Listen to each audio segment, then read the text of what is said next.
bukan dia nak mengecam saya. Saya tahu sebab saya bukan keradangan saya keseksian.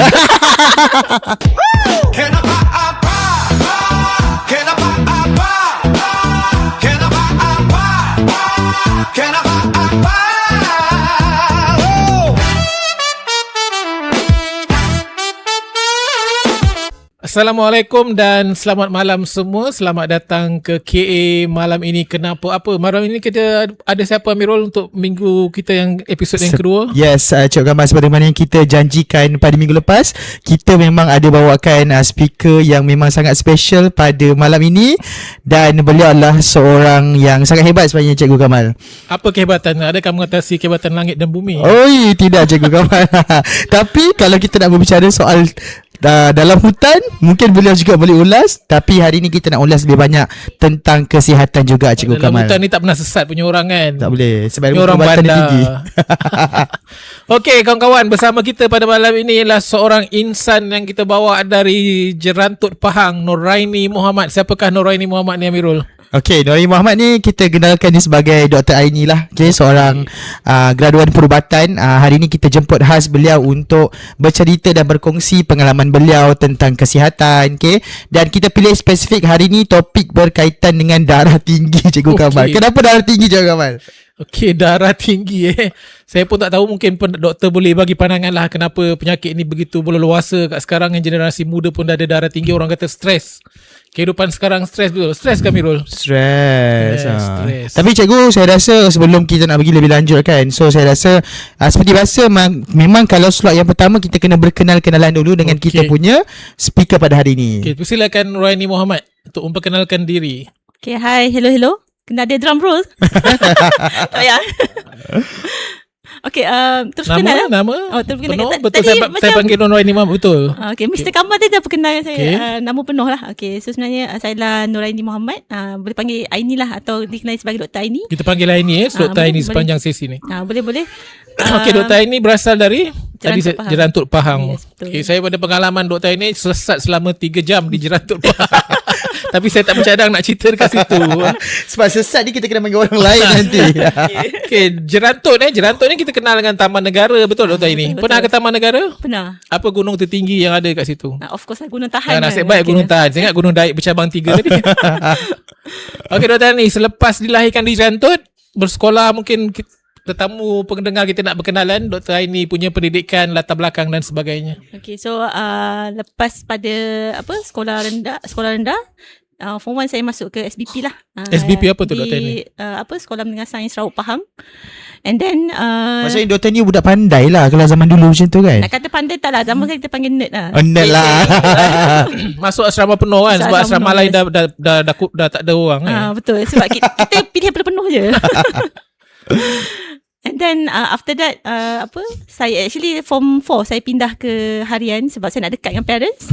Pindah tu sebab apa tu? Kena buang ke, mengokok ke, subjek tak ada So far Alhamdulillah lah. Alhamdulillah.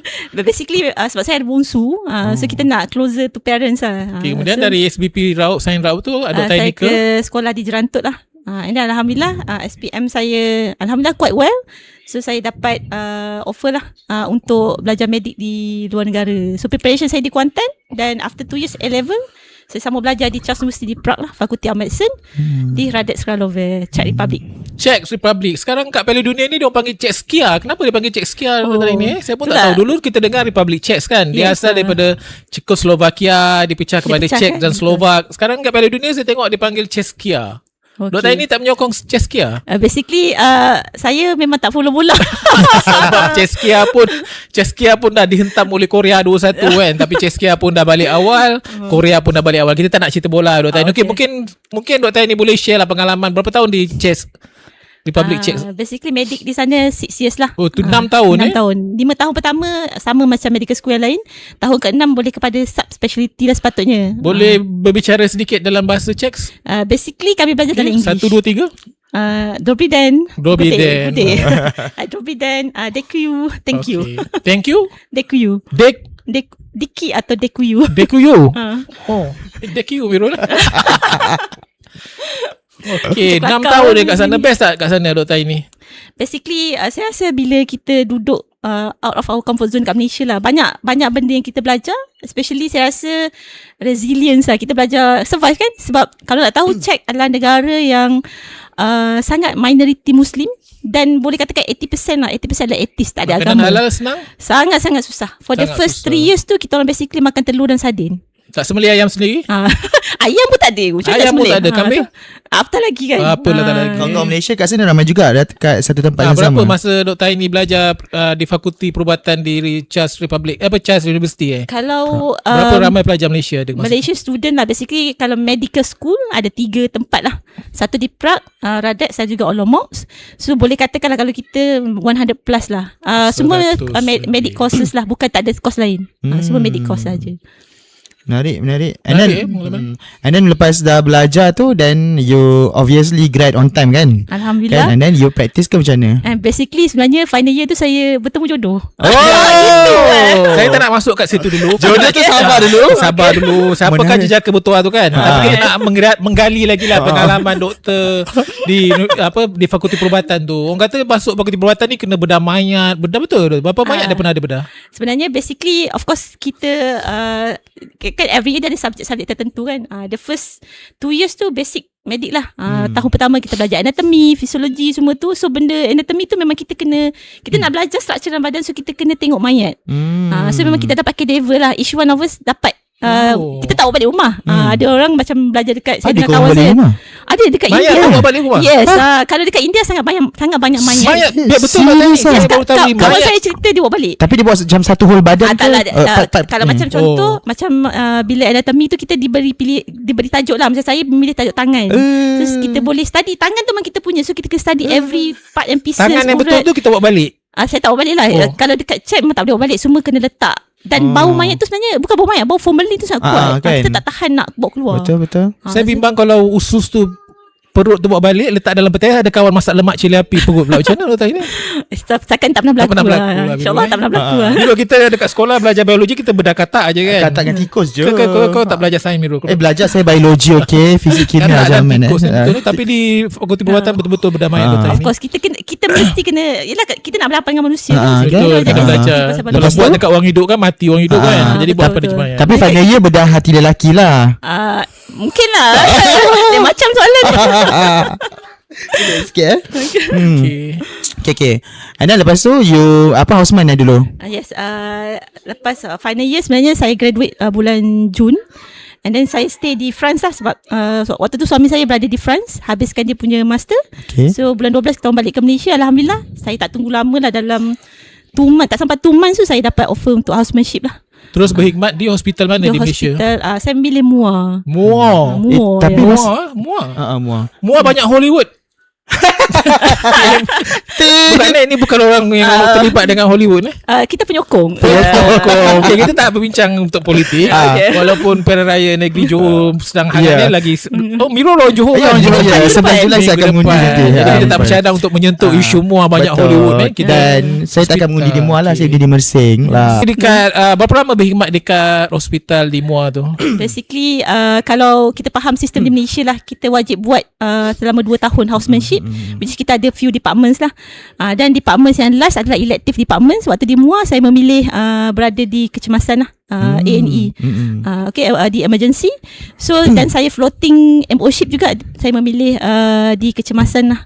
So basically lepas habis kita house 2 tahun tu, kita adalah doktor pelatih. So lepas 2 tahun kita akan certified sebagai MO, medical officer. Medical officer ni basically kita doktor berlesen lah.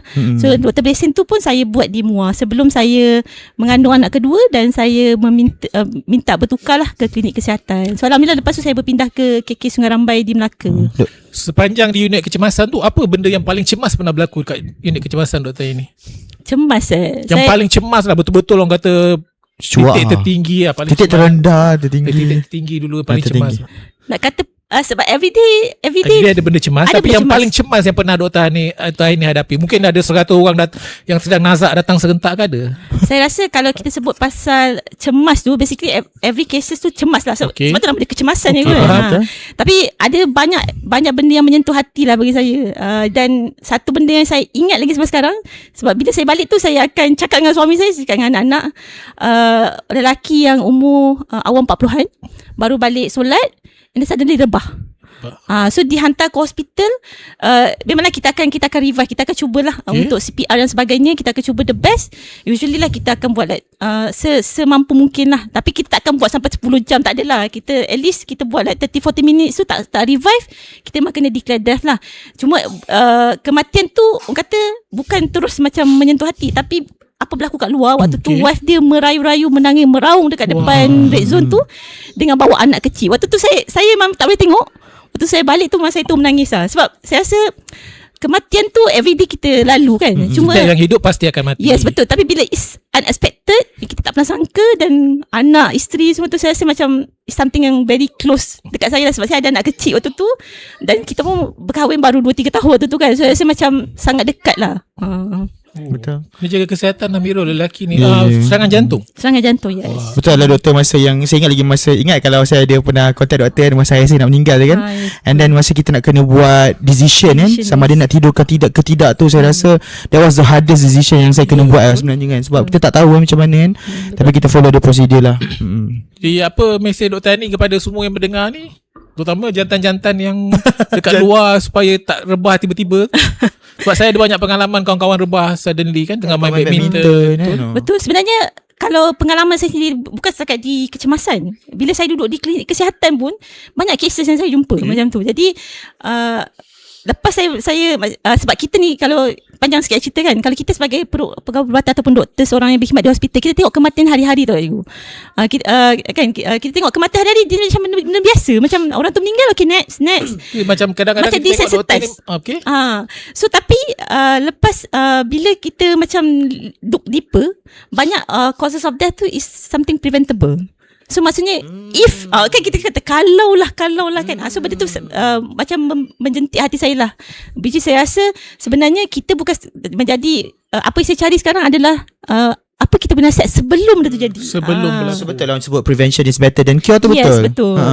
Sebab nyawa kita bukan macam nyawa kucing, ada 7 kan. Ya ke kucing 9 9 ke 7 tak apalah. Kita bukan kucing, jadi kita tak tahu kita ada 7 ke 9. Tapi yang penting kita sebagai manusia ada satu nyawa dan ada satu matlamat untuk jaga kesihatan. Jadi kita bawakan Dr. Aini kepada kita punya pentas KA malam ini. Kenapa apa? Ialah kita nak tanya, kenapa dekat Malaysia ni banyak, malam ni kita nak fokus kepada apa Mirul tadi? Pada darah tinggi. Darah tinggi. Banyak kes darah tinggi. Darah tinggi boleh katakan hypertension lah Yes, hypertension. Kenapa Dr. Aini? Kenapa dekat Malaysia banyak benda ni berlaku? Actually sebenarnya hypertension ni bukan Malaysia sahaja. It's a very masalah global. Tapi kita champion di Asia Tenggara. Di Asia Tenggara Malaysia champion. Antara yang champion sebab masalah obesiti di Malaysia sangat tinggi. Kalau kita kata ratio lah 1:2, maksudnya kalau suami dan isteri kan, salah seorang mesti obese atau salah overweight. Jadi kalau kita kata itu adalah antara risk factor yang menyumbang kepada tekanan darah tinggi. Cuma tekanan darah tinggi ni dia bukan macam semalam makan kambing, orang kata selalu orang kata makan kambing darah tinggi lah. Nanti saya akan dibang lah a few mitos kan. Orang kata lepas makan tiba-tiba darah tinggi. Dia bukan terjadi like overnight. Dia adalah satu proses yang kita panggil lama ataupun kita panggil sebagai chronic. Chronic condition. Chronic tu bukan maksudnya teruk. Chronic dalam istilah medikal adalah masa tu dia ambil lama. Lawan dia adalah acute sekejap. Macam tu. Tapi kalau orang kita dengar kronik, dia kata kau sakit kronik, macam sakit teruk kan. Sebenarnya bukan. Kronik is proses tu ambil masa yang panjang. So darah tinggi adalah is one of chronic diseases lah. Masalah penyakit yang berlaku for a long time dan baru dia jadi. Macam tu. Patutlah kawan saya ada meninggal dulu dalam masa 2 minggu je dia kena macam cancer ke something tu. Dia sebut benda tu acute dekat depan tu because cepat dia punya proses. Acute tu cepat ni. Sebenarnya acute and chronic perbezaan adalah orang kata timeline dia nak jadi benda tu. Acute ni bukan cute kan? Bukan acute. Acute. ACUTE.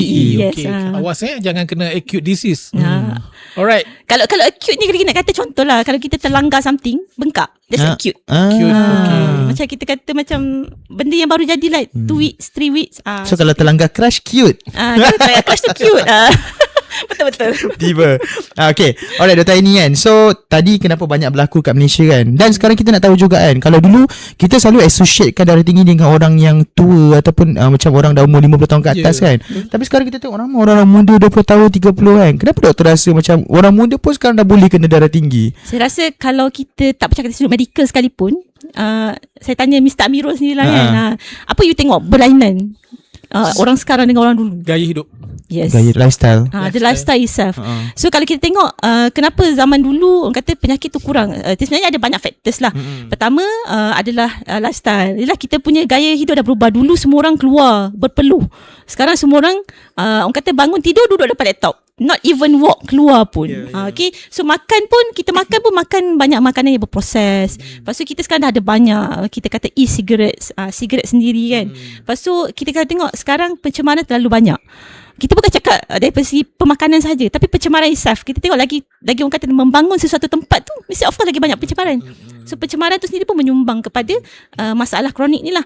Dan ada banyak faktor-faktor lain lagi yang menyumbang kepada situ. Kalau macam makanan sikit kan, kalau saya tengok kalau kita dulu nak makan Maggi tu kadang-kadang because satu kita tak ada duit, ataupun kita makan Maggi sekala kan. Tapi sekarang saya tengok anak-anak muda sekarang bila dia makan ramen pun dia jadi macam makanan berkala kan. Kalau hari-hari makan ramen.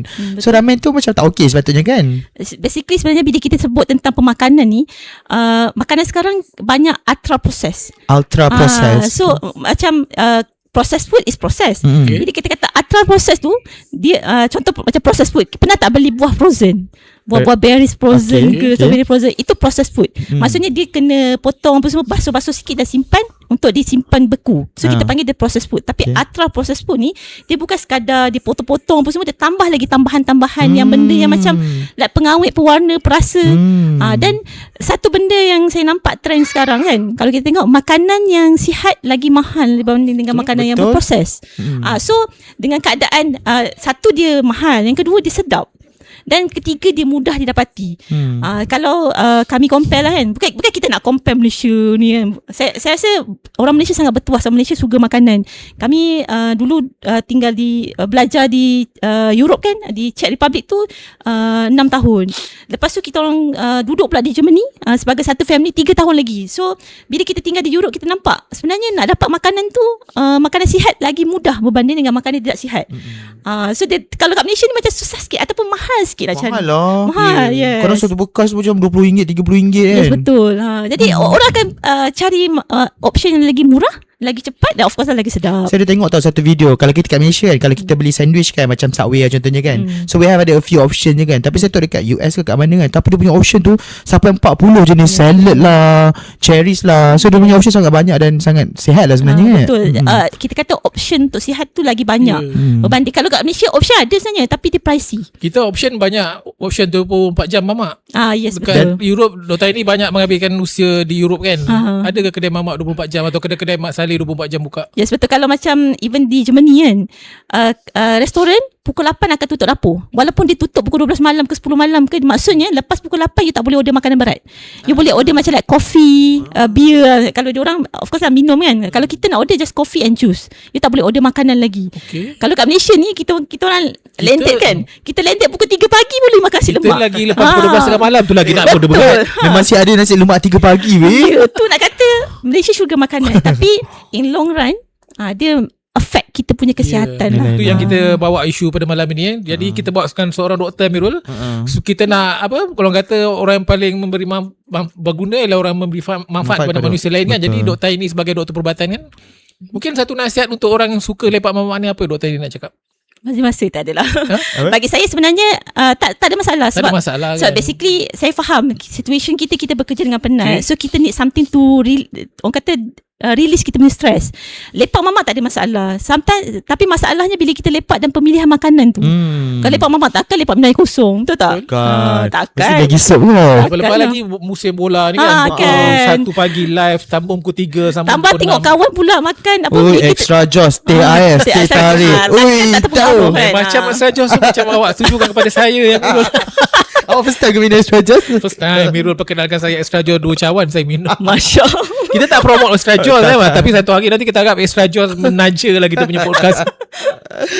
Aduh. Okey, Doktor ini betul waktu makanan. Orang kata selalu kalau orang kata dia darah tinggi, kecil manis, dia kata mak ayah dia kecil manis, dia mesti kena. Betul ke waktu genetik, Doktor ini? Okay, sebenarnya kalau saya tak ingat exact numbers, exact figures lah, tapi memang ada genetic predisposition dalam penyakit ni. Memang ada. Memang ada, tapi tak banyak, like 1%, 5% macam tu je. Kenapa kita kata macam genetik bukan kita kata macam family main peranan. Sebenarnya bukan sebab penyakit tu dibawa. Contohlah parents kita ada darah tinggi, tiba-tiba kita lahir tu darah tinggi, bukan. Tak ada dia genetik ni lebih kepada macam genetic disease lah. Tapi kalau kita kata NCD, non communicable disease, macam kecil manis, darah tinggi semua ni, dia adalah kita kata lifestyle disease. Metabolic syndrome ni adalah lifestyle disease yang disebabkan oleh lifestyle. Kenapa kita kata ada kaitan dengan family? Contoh family kita ni lifestyle dia macam tu. Pagi makan ni, tengah hari makan ni, malam order pula fast food. Jadi bila kita kata lifestyle yang sama, sebab tu dia macam seolah-olah sama lah. Macam kita tak break the cycle. Bukan kata DNA tu yang bawa bukan lifestyle DNA tu kan? lifestyle sebab DNA. Jangan. So contoh kalau macam kita dah ada family yang memang saya memang pukul 12 malam pun makan lagi, contoh kan. Jadi kita tercarry orang kata habit yang sama, gaya hidup yang sama. Lepas tu kita macam tak biasa exercise, tak biasa makan sayur contohnya kan. Jadi benda tu tak jadi lifestyle. Dia carry sampai ke sudah. Tak ada orang yang ada kesedaran dan membetulkan habit tu, lagi tu dia akan carry. Okay, dengar tu Bob T20. Dia banyak kata nama dia seram saya ni. Tak apa, kita pun tak nama orang popular kan. Sebab dia kata tak kisah pun janji badan besar ke obes, janji sihat. Betul ke Doktor ini? Actually obesity itself is a disease lah. Disease. Sebenarnya ini bukan kaitan dengan body shaming. Memang betul kita lah. tak nak body shaming siapa. Bob minta maaf, bukan nak body shaming Bob. Tapi sebenarnya ramai orang menggunakan blood test sebagai something yang macam aku sihat. Okay, aku punya risau darah normal. Tapi sebenarnya yang you punya kena ukur lilit pinggang juga. Jadi kalau lilit pinggang anda pun sebesar, orang kata yelah, kita tak nak cakap sampai habis tak jumpa doktor dia punya ujung dengan ujung tak bertemu. Itu pun penyakit sebenarnya. So sebab sebenarnya kalau ikutkan saya dekat klinik, dekat waktu saya kat klinik dulu pun memang saya jumpa ramai orang berbadan besar normal, blood test normal. Kebanyakan orang berbadan kurus blood test tak normal. Sebab dia rasa dia kurus, dia boleh makan macam-macam. Orang yang badan besar dia self conscious sikit lah. Tapi it doesn't mean you sihat. So dia sebenarnya penjagaan kesihatan ni kita panggil dia holistic. Dia bukan you jaga tekanan darah je, you sihat. Bukan berat you 30, berat you BMI normal je you sihat. Tak, dia holistic, dia menyeluruh. Tapi macam mana boleh berlaku macam badan macam besar kan, contoh, tapi result darah dia okey, kolesterol okey, macam tu. Okay, so sebenarnya benda tu sebenarnya tak, sebenarnya benda tu memang terjadi sebenarnya. Kalau kita tengok sendiri pun lah, saya ambil satu bacaan lah kan. Contoh macam kita HbA1c contohnya. Okay, HbA1c adalah orang kata parameters yang menentukan kawalan gula dalam darah. Dia akan renew every 3 months sebab sel darah merah kita ni akan mati setiap 3 bulan sekali. So glycated hemoglobin ni atau HbA1c ni, dia tak menentukan you memang tak ada kecil manis. Contohlah HbA1c saya 6.1. Itu adalah pre-diabetic level contoh kan. Saya tak ada kecil manis lagi, you macam dah happy dah. Tapi sebenarnya you tak tahu how much normal is normal. Faham tak? Maksudnya kita kata kita pre-diabetic, nak sampai dah ni, tapi sampai tu pun meter lagi. Berapa jauh nak sampai ke kecil manis adalah nak tunggu sampai kecil manis you tak terkawal baru nak jaga. So sebenarnya blood test tu adalah sebagai salah satu cara untuk kita monitor. Tak semestinya, contoh macam saya ada juga patient kan, tahun ni saya check everything is normal. Saya kata you kena check lagi next year. Next year datang dah diabetes dah. Maksud in 1 year anything can happen. Sebab masa saya kata chronic disease dia tak berlaku like 1 year, mungkin dia berlaku like 5 years. Cuma waktu kita check tu mungkin masih normal. Like after rupanya dah nak sampai-sampai dah. Climax dia dah hampir dah. Hampir dah rupanya. Last dia rasa macam aku sihat ni. So tak payah check lah. Tiba-tiba sekali dah tinggi kecil manis dan sebagainya lah. So benda tu sebenarnya adalah selalu parameter sahaja. So kita macam kita cakap holistic kan. Mesti holistic approach. Tak boleh you fikir cek darah normal dah, biarlah badan besar pun janji awesome lah. Tak ada. Dia tak ada. There's no such thing. Okay. Badan besar awesome ke Mira? Awesome. Comel lah orang kata kan. Tapi sebenarnya hakikatnya risau dalam tu. Tapi kalau orang nak beli teddy bear kan, dia nak teddy bear yang, orang tak nak beli teddy bear yang kurus tu dipeluk, betul tak? Itu soalan macam quite personal lah. Okay. Alright, so tadi kalau kita relate dengan makan tadi kan, so macam kita banyak option kedai buka 2-3 pagi kan. Bukan 2-3 pagi Mirul, 24 jam. 24 jam pun dah ada sekarang kan. Masa COVID je itu sekejap kan, macam tapi sekarang dah kembali semua 24 jam. Dan itu juga sebenarnya leads kepada orang tidur lewat, betul tak? Dan kalau tidur lewat pun akan memberi kesan juga, betul tak doktor? Ya, sebenarnya badan kita ni dia ada circadian cycle, macam rhythm. badan kita ni Tuhan cipta kenapa kena tidur? Circadian cycle. Dia nak dengar tu istilah baru belajar kawan-kawan malam ni, circadian cycle. Ya ke? Cycle ke circle? Tak saya pun salah sebut. Ada apa nanti orang sekarang boleh check lah. Google Nanti baiki lah. boleh tanya lebay Google kawan. Sebab dah Salim udah putus lah. Okay. So sebenarnya badan kita ada rhythm. That's why untuk orang yang bekerja shift sangat susah untuk dia jaga dia punya makan. Perasan tak kalau kita tengok kenapa kita kena tidur like siang kita berjaga, malam kita tidur. Kenapa malam tu gelap dan kena berehat? Because kita punya level badan ni dia akan ada naik hormon, turun hormon. So bila badan kita berehat sebenarnya itulah waktu kita relax. Jadi bila kita melawan fisiologi badan, so badan kita ni Allah cipta sangat-sangat orang kata sangat-sangat perfect.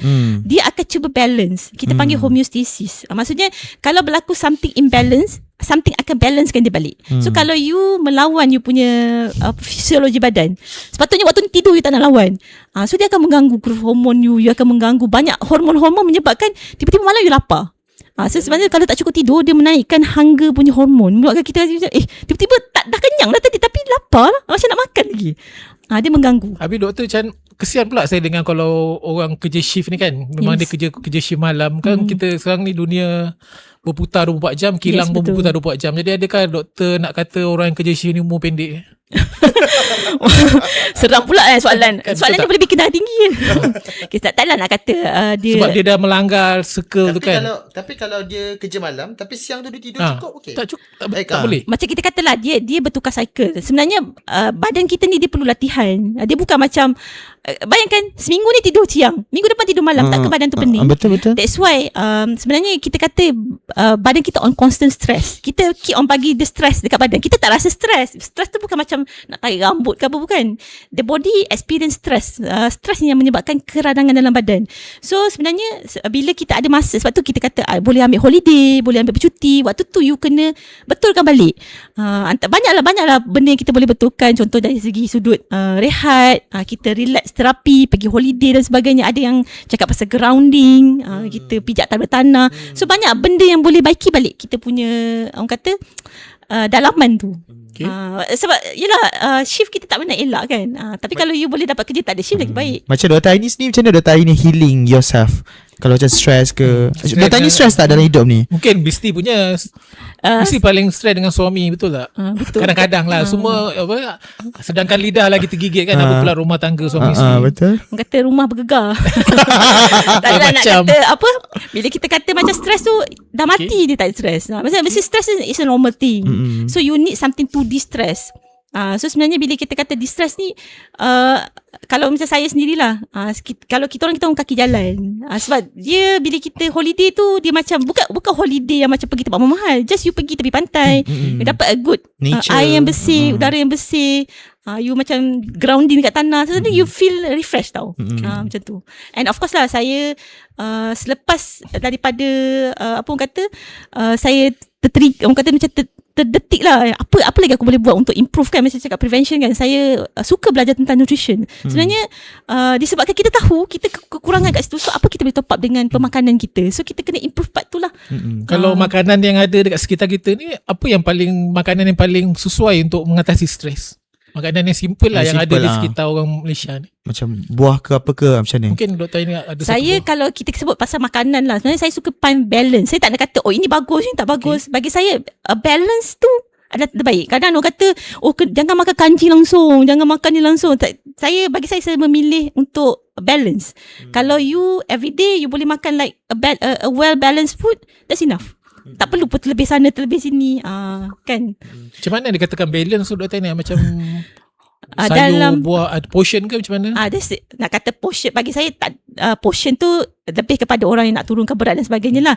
Tapi kalau kita boleh dapat, sebab badan kita kompleks, kita memerlukan vitamins, minerals, protein, carbohydrates, kita perlukan fats. So kalau everyday you boleh dapat that kind of food, Okay.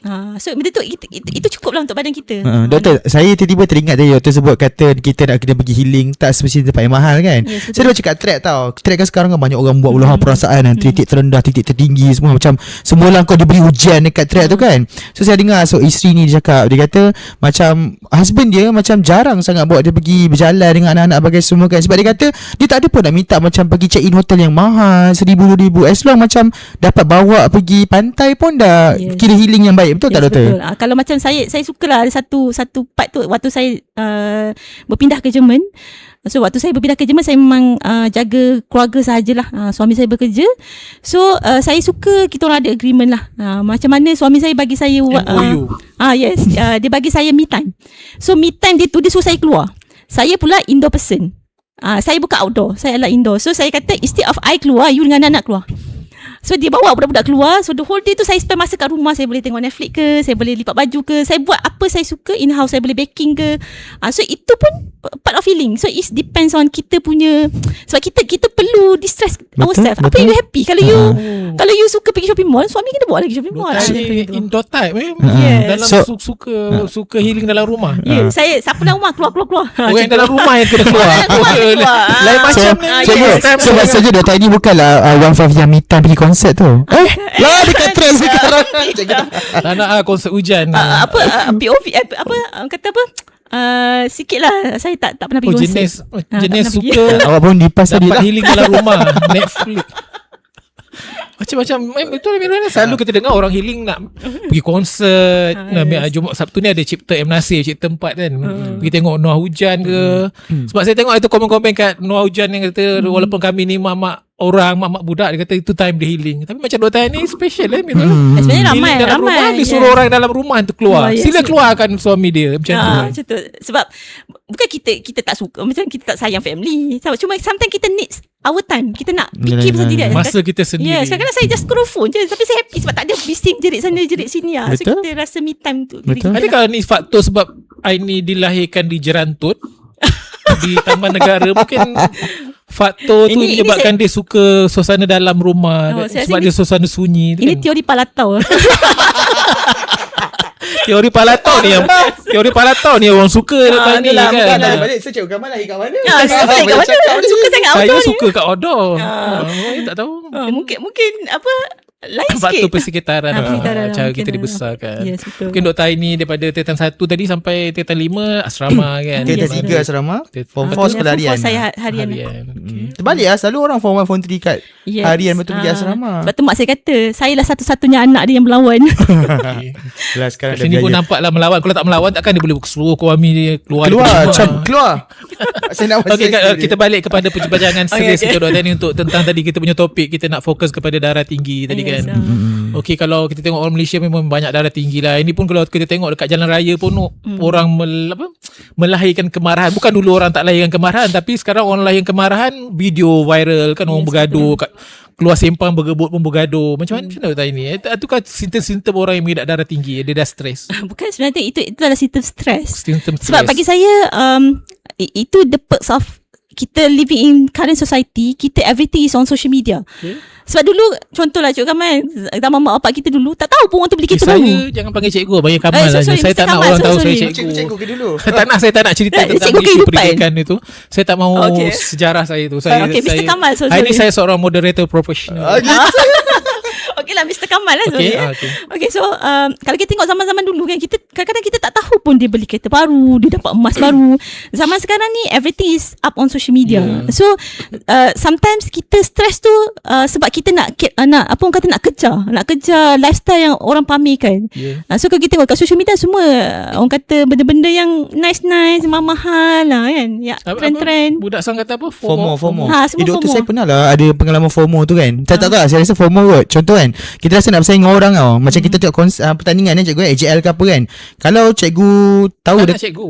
Sorry. Kalau Mr. Kamal tahu, Mr. Kamal lah. Kalau Mr. Kamal Dr. Tanya tahu kan, kita kalau korang selalu dekat dulu Twitter. Kita akan sentiasa update siapa boleh laju, yang siapa juara, siapa nak juara. So kita akan rasa tertinggal kalau kita lambat update sikit pun. Betul. So memang sampai tahap macam tu kita we are very FOMO dulu kan.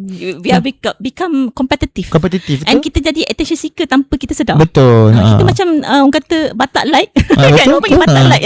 Batak lah. Sensitif ni menghina kaum Batak tak boleh. Tak boleh tahu, guna. sorry. Masuk. Macam tu lah. So kita macam we are in very competitive world lah sekarang kan. So itu sebenarnya buatkan kita punya mental illness, kita punya mental health tak bagus. Lepas tu kita punya kerja pun stress. Everything semua orang nak up on social media. So sebenarnya that's why saya kata you need sometimes untuk distress yourself. Kalau sekarang bagus saya rasa it's a good trend. Ramai orang dah mula naik gunung kan, pergi healing kat bukit, which is orang kata healthy punya lifestyle lah. Pergi brisk walk dan sebagainya. Itu one part of Mr. Kamal pernah naik gunung? Pernah. Oh, kat mana Mr. Kamal? sesat. Bromo ke apa? Gunung bro. Saya bukanlah kaki hikers tapi pernah lah naik beberapa gunung kan, Gunung Tampin, Gunung Bromo. Mr. macam Kamal tu. bukan yang sesat dah? Dah penting mesti pandai kan. Bukan pandai lah, maksudnya hikmah orang sesat tu kita tak tahu apa kejadian kan. Mungkin ada hikmah dia kenapa dia sesat, tapi kita tak nak sentuh isu tu lah kan. Tadi Itu kita akan jemput di sesi Gitu. yang lain. bila kita nak panggil Kak Jaslinda. Just Linda ke? Okey, tadi macam Dr. Aini dah bagi cadangan untuk mengurangkan stres, mungkin hiking salah satu cara, berbasikal, cycling, pergi ke pantai dan sebagainya lah. Tapi kita nak kembali kepada Dr. Aini ada cakap tadi tentang nutrisi tambahan, makanan tambahan. Apa contoh? Mungkin boleh Dr. Aini boleh bagi. antara makanan yang bagus lah kita kata untuk kalau kita fokus kepada darah tinggi lah. Nanti saya tak cerita lagi patofisiologi darah tinggi tu macam mana kan. Kalau kita cerita Okey, jadi cerita. Okay, sebenarnya ramai orang ingat, saya tak tahulah kalau kita punya moderator kita malam ni kan, kalau Mr. KA kita fikir, sebab rasanya ramai orang kata darah tinggi sebab makan daging, kan? Betul. Darah tinggi sebab makan kambing, sebab makan garam. It's actually sebenarnya it's a myth lah. Semua dia salahkan makanan. Dia tak pernah Yes. salahkan diri dia sendiri. Betul. Tapi sebenarnya kalau kita tengok tadi kita kata darah tinggi ni sebenarnya adalah chronic disease. So antara punca asal dia adalah sekarang kita dah banyak kalau kita dengar lah, it's about inflammation. Dengar Inflammation. Inflation radang Radang, yes. Keradangan. So kalau radang ni, kalau kat luar kita nampak, contoh macam saya kan terkepit pintu, nampak tak radang tu dia jadi hitam. Hitam merah kan? Itu kita kata keradangan luar, tapi keradangan dalam badan kita we never know. Kita tak tahu how much kita radang. Tapi badan kita dah mula bagi signal. Contohlah kita selalu lesu. Saya rasa boleh katakan kalau kita duduk kat office tu kan, kalau kita duduk kat klinik pun berapa ramai kita jumpa pagi-pagi lesu, lembing. Itulah keradangan. Lesu pun keradangan. Ya, itulah tanda keradangan. Saya tahu. Lesu pun tanda keradangan. Yes, kalau anda selalu kerak jatuh sakit, orang tu sesema batuk bersin sikit dah sesema dah. Itu pun adalah tanda you keradangan. Masalah dengan usus. Contohnya you ada GERD, you ada gastric, masalah gastritis, you susah masalah-masalah macam tu. Itu juga adalah punca keradangan. Antara lain adalah jerawat, datang dengan rambut gugur. Alamak. Doktor Saya macam doktor ada niat ke macam ni? Bukan.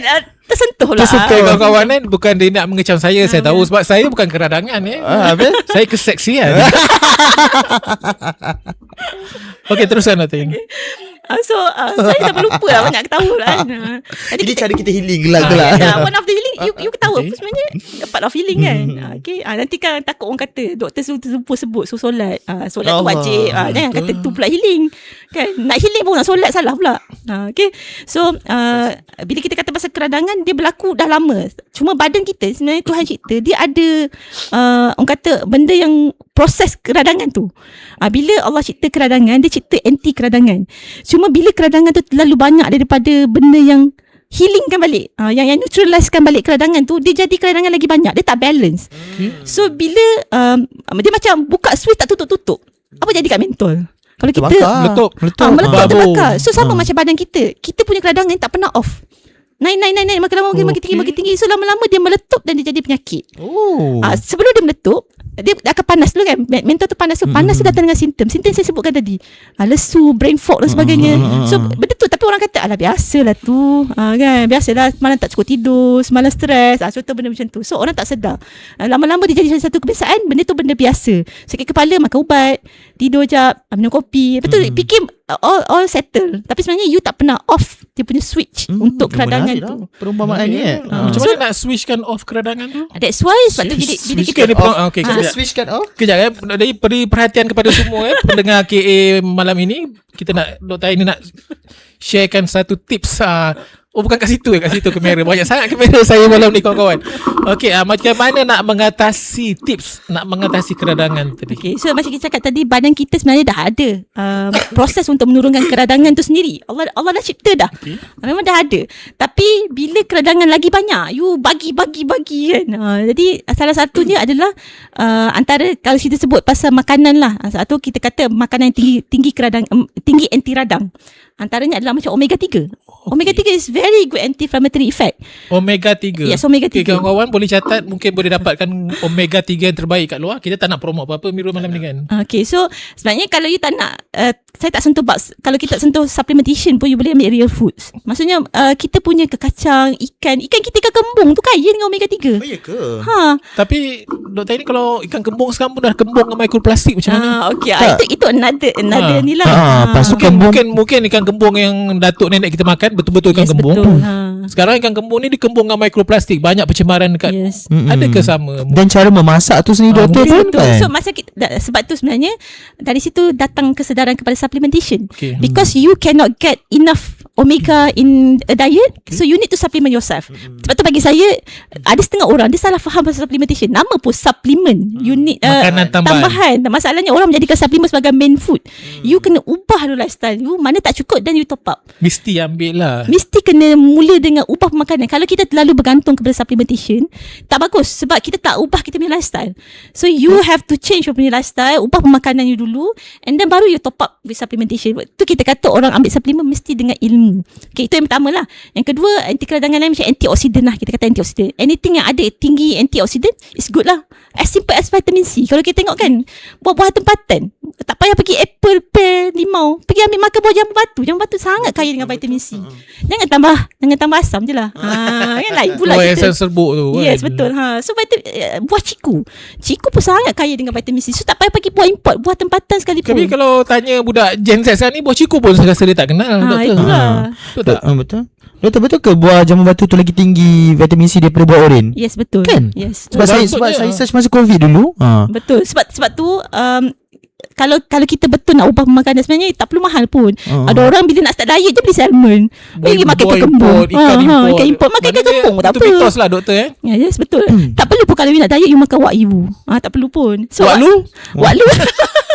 Kena sensor ke? Tak apa kita dedah aja. Sama juga yang saya dengar kalau minyak masak doktor kan, sebenarnya minyak masak kita punya buruh sawit tu okey kan. Yes, sebenarnya minyak sawit is very good. Sangat bagus. Saya tak tahu kenapa nak avocado oil lah. Olive oil. Lebih lifestyle. Bagus. Bagus. Okay. Tapi maksud saya tak perlu pun you kena mesti diet yang sihat tak semesti mahal. Tak perlu pun nak goreng ikan kembung guna olive oil kan. Yes, betul. Guna minyak sawit macam biasa pun tak ada masalah. Dan banyak lagi lah kita kata macam coenzyme Q10. Semua tak ada dalam pemakanan. Tapi pemakanan kita sekarang tak cukup bagi yang dos yang secukupnya. Macam santan okey santan. Santan sangat lemak yang sangat baik. Dia lemak tepu yang baik. Dia tak silap saya MCT yang dia bagi. Dia sebenarnya kalau macam nasi lemak okey lah kan. Cuma kalau kita tambah dengan sotong sambal lah pula kerang tu sebenarnya kalau kita sebut dari sudut pemakanan dan kita perlukan cereals ataupun kita pakai bijirin. Bijirin ni tak perlu makan oat pun. Oat tak produce kat Malaysia pun. You makan nasi lah. Saya macam bila nak diet je pergi beli oat kan. Sorry saya bukan nak kecam siapa. Maksudnya saya nak menjadikan upah makanan tu tak perlu expensive, tak perlu fancy. Cuma nasi tu jangan berlebihan lah kan. Nanti kanji pula tinggi. Dan kalau kita kata pasal kalau you betul-betul nak nasi yang orang kata complex starch, macam starch yang tahan bagus, adalah something yang you campur dengan fat. Dia akan menyebabkan starch tu dia jadi resistant starch ke macam kenyang tu lebih lama. Maksudnya? Contoh seperti nasi lemak. Contoh seperti nasi minyak. Jadi baguslah makan nasi lemak setiap pagi ni. Kalau you makan sampai satu periuk tak bagus lah. Okay, portion matters jugalah. Ada makan nasi lemak sampai satu periuk Miru. Ada. Mungkin Bob 20 makan kot. Okay. Dia cakap ni. Apa? Bob jangan marah saya, jangan kecam saya Bob kan. Kita saja-saja nak bergurau je Bob, gurau senda. Itulah maksud saya. Sebenarnya nasi lemak is a very healthy food sebenarnya. Kalau you telur pun protein kan. Kalau you ambil dalam portion yang betul lah. Nasi sikit sikit, ada protein dia, ada kacang dia, ada apa kan timun betul dia. Jadi kalau sebenarnya makan betul lah Amirul, memang orang Melayu dah setkan dia punya kan nasi lemak, ada timun dia, ada telur rebus dia. Yes, betul. Ada kacang dia, dan makanan yang seimbang sebetulnya lah. Yes, Tapi betul. apa-apa pun kita kena moderate lah, betul tak? Sederhana kan. Betul. Mesti kena moderate. Yes, the moderation is the key lah. Mr. Kamal, kita kembali semula tadi kepada darah tinggi tu kan, sebab kita dah ada nutrisi yang baik, kita nak tolong bantu kan. Tapi Kita ulang balik tadi apa? Omega. Macam omega, CoQ10, antioksidan dan one of ramai Malaysia kurang adalah vitamin D.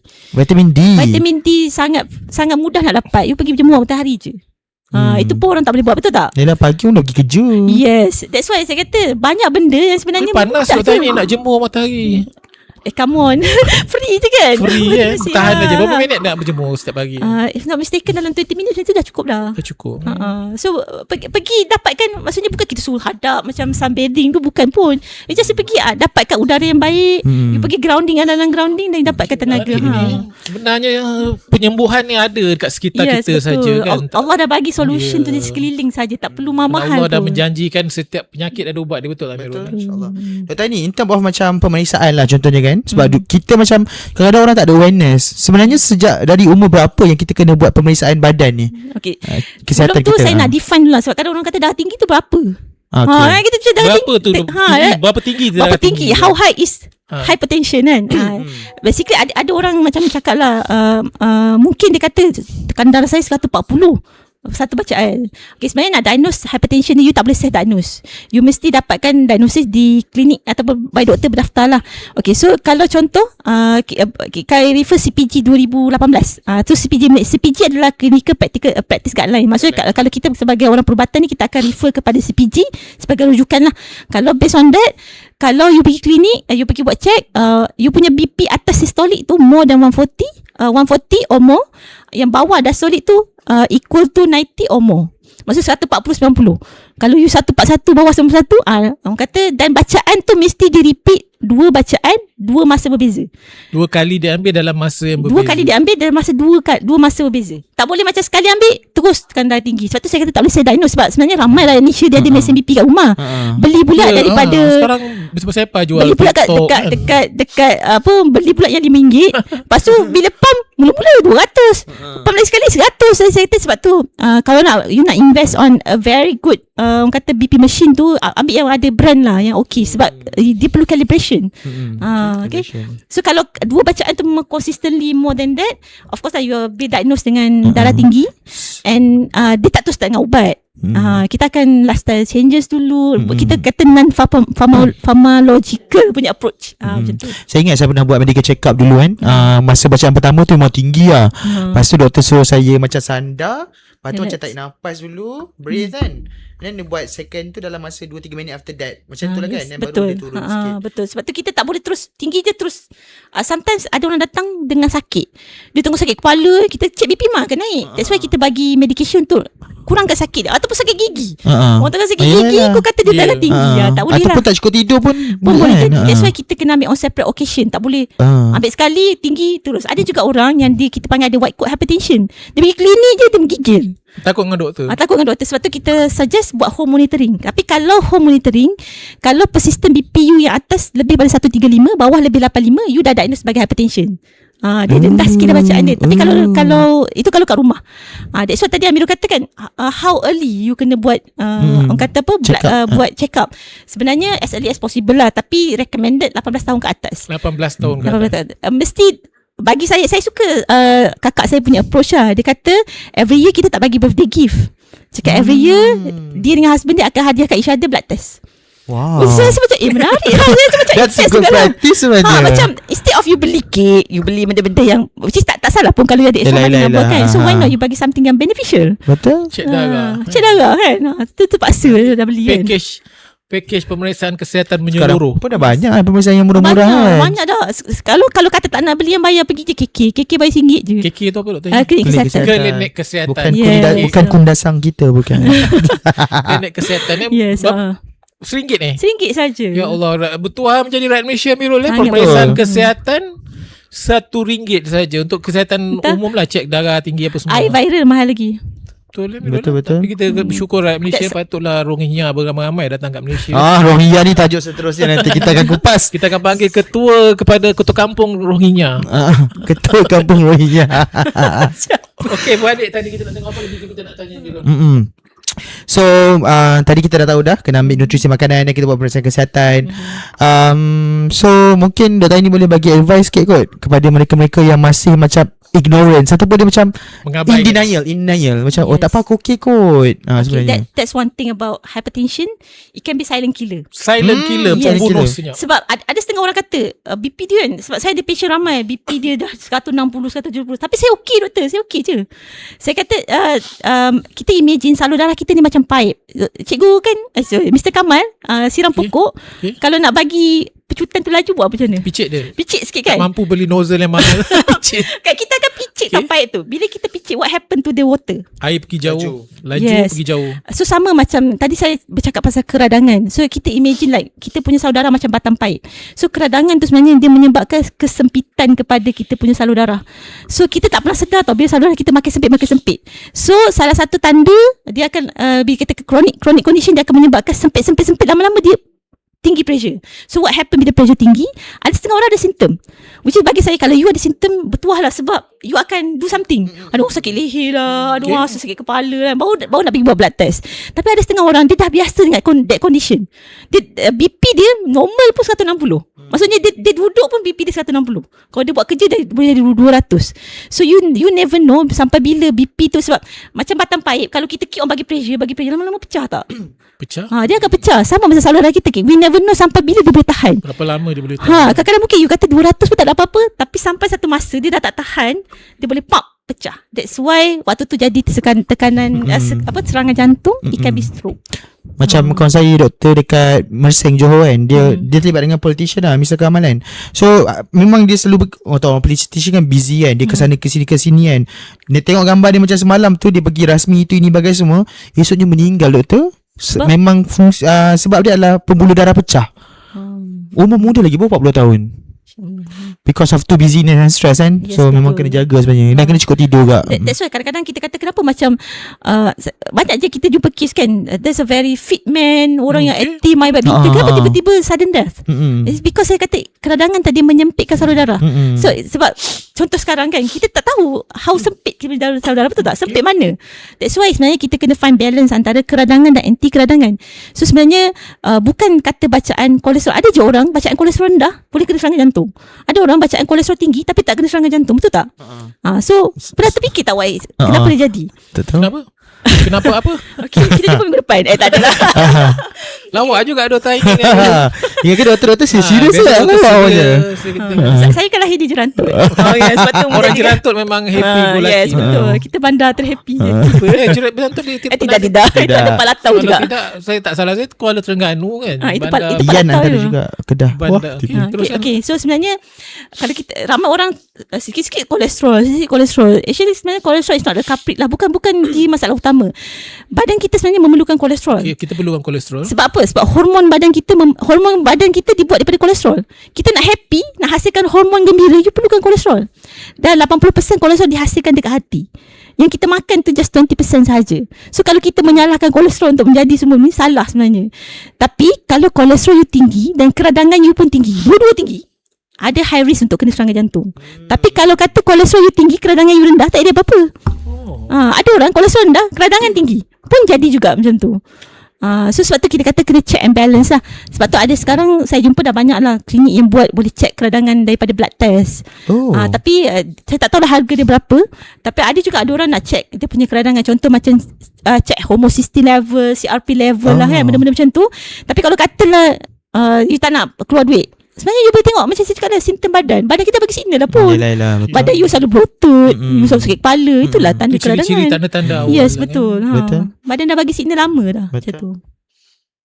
Kita anggap biasa ya. Yes, pening kepala betul. kita anggap biasa. Yes. Okay Amirul, apa lagi yang Saya macam insaf pula dengar. Itulah saya tiba-tiba yang penting klik kita lah. kena jaga kesihatan lah Amirul Betul. kan. Betul tak? Tak, sebab sekarang saya tengok ramai juga orang yang macam bila stres je terus makan painkiller, makan painkiller. Ya, itu apa? Is it a good practice doktor sebenarnya? Itu pun saya belum cerita lagi.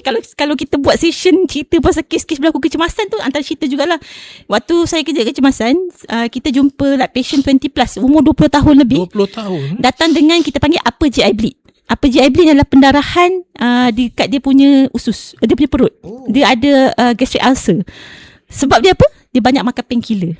Waktu tu dia banyak makan Ponston. Ponston ni dia bersifat non-steroidal anti-inflammatory drugs kan. Dia antara kesan jangka panjang. Kalau you ambil sikit-sikit tak ada masalah pun kan. Tapi kalau you sikit-sikit ambil, kan orang gaut selalu ambil. Kan kalau you keep on ambil, dia boleh menyebabkan gastric ulcer. So you tak boleh. Bukan saya kata ubat tu salah, tapi salah penggunaan kita. Sikit-sikit ubat. Tu yang menyumbang tu. Kita ada soalan lagi Amirul. Kita dah hampir kita dah lebih 1 jam ni. Oh lebih 1 jam Ya, lebih seronok malam Tapi betul, banyak saya cakap. satu isu aja dah tinggi belum lagi betul. kita cerita jantung banyak, kencing manis Tapi ke. semestinya jadi menarik sebab doktornya menarik kan. So pandai ulas. Hebatlah doktor hebat kan. Baik budak SBP belajar di Czech, pernah duduk di Jerman. Berapa tahun dekat Jerman doktor ni? 3 tahun. 3 tahun di Jerman. Jumpa pula dengan suami lulusan Perancis kan. Hebat ni. Memang hebat lah latar belakang doktor ini. Jadi dia banyak pengalaman. Seram sebab ada pujian banyak sangat ni. Pujian mesti ada ganjaran ni nanti. Okey lah, saya rasa macam ni kan, kita dah 1 jam ni, tapi memang we are very honoured to have you in our podcast pada malam Tetamu ni. pertama kita dalam podcast semestinya. Kenapa KA malam ini. Betul. Thank Tak you so salah much. orang kita pilih kan. Betul. Thank you so much sebab inviting saya. Dan saya minta maaf kalau ada kata-kata saya mungkin menggurus hati mana-mana pihak. Anggap ini sebagai satu kita kata sharing lah dan sampaikan kepada orang lain. Kita nak create awareness juga kepada orang sebenarnya kan. So mungkin last word kot. Mungkin orang kata apa-apa pun semoga perkongsian ni memberi manfaat kepada yang mendengar lah. Sama ni yang tak tahu apa nak buat bila darah tinggi, mungkin dapat idea lah sikit kan. Doktor ini bagi tadi. Okay, doktor ini last lah. Okay, apa kata-kata untuk orang yang ada darah tinggi sekarang ni, dia mild, tapi apa yang dia nak buat? Dan orang yang tak ada darah tinggi ni, apa yang dia kena buat sebelum dia kena pula darah tinggi? Okay, so macam saya kata it's a holistic approach lah. Holistic approach. Holistic tu Pendekatan maksudnya holistic. menyeluruh. So kalau saya kata jaga makan je tak betul juga. You kena jaga everything, you kena manage. Maksudnya dari segi you punya tidur, you punya kadar pemakanan, nutrisi, stress level, semua benda tu kita kena take care of our body. Sebab bagi saya health is wealth lah. Kalau kita duit banyak macam mana pun tak sihat, kita back-bounded, tak guna juga. Okay. So sebab kat luar sana saya percaya ramai orang dah mula ada kesedaran. Tapi kesedaran diorang memilih. Saya pilih jaga makan je. Saya tak fikir lain. Tak nak exercise dan sebagainya. Kan pun tak selamat. So bagi saya mulakan dengan kesedaran. Kesedaran apa? Pergilah buat blood test. Pergilah buat medical check up. At least once a year you tahu you punya body condition. At least you tahu you kat level mana. Body periksa kesihatan ni berapa setahun? Kalau orang tu umur katalah umur 40, setahun sekali cukup. Kalau orang tu diagnose dengan hypertension dan not on medication, kita akan jumpa like 3 to 6 months. Okay. At least macam 6 monthly kita akan jumpa lah. Kita nak tengok apa you dah buat. Kadang-kadang ada orang ni dia orang kata pemakanan kita referkan dietitian apa semualah. Okay, lepas 6 months BP dia masih tak terkawal. That's why waktu tu kita akan mula dengan drugs lah. Kita akan mula dengan ubat. Tapi kalau orang tu memang diagnose dengan hypertension, kita akan start dengan ubat dan kita akan buat pantauan lah. 3 bulan sekali ke 2 bulan sekali ke, tengok pada severity lah. Okay, alright doktor, mungkin last sekali boleh tak ajak penonton-penonton kita untuk subscribe kita punya YouTube channel dan untuk promote sikit kita punya promote sikit. KA malam ini. Okay, bagi saya anda semua yang baru first time, kita bukan untuk kupas topik kesihatan saja. Saya tahu KA sangat banyak topik lagi untuk kita share dengan anda semua. So jangan lupa follow, like and share. Okay, terima kasih kepada Dr. Noraini Muhammad. Okay, orang hebat, insan hebat, anak kelahiran bumi bertuah Jerantut Pahang. Jadi terima kasih kepada semua yang mendengar. Mirul, kata-kata akhir. Jangan lupa untuk nantikan episod seterusnya. Kita pastinya akan membawakan ramai lagi speaker-speaker yang hebat. InsyaAllah anda stay tune sahaja. Okay, Assalamualaikum dan selamat malam. Jumpa lagi KA malam ini. Bye-bye. Assalamualaikum.